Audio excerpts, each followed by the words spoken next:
malami nan ya sha doguwar riga da hula, to za mu ji shi ma me ke tafa da shi. Malam, ko za ka iya mana bayani abin da yake tafa da kai da kuma abin da yake cikin ranka? Barka da dare, sunana Habibu.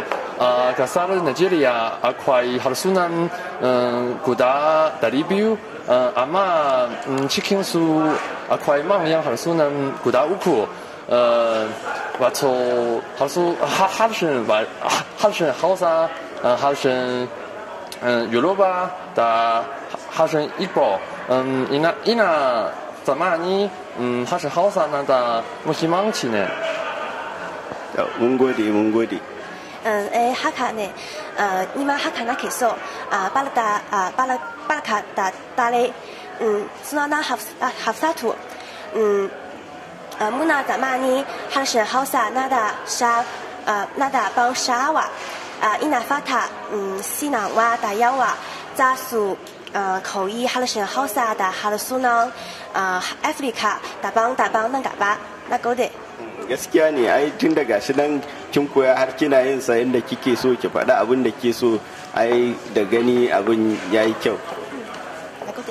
To mun gode.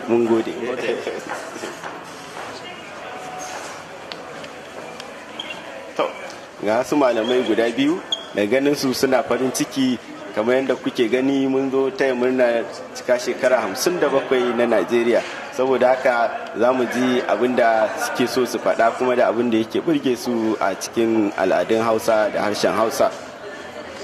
Barka da dare, sunana mai nasara. Ban iya harshen Hausa sosai ba, amma zan himmantu a kan harshen Hausa nan gaba, kuma za mu je yin karatu a jami'ar ABU Zaria ko ABUK don ci gaba da yin karatu wannan harshe. Gaskiya ne.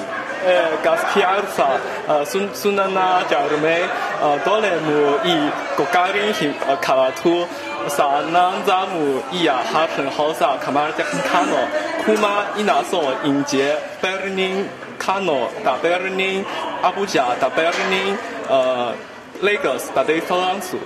Da birnin Jigawa, da birnin Kebbi, da birnin Sokoto, duk muna ma barka da zuwa.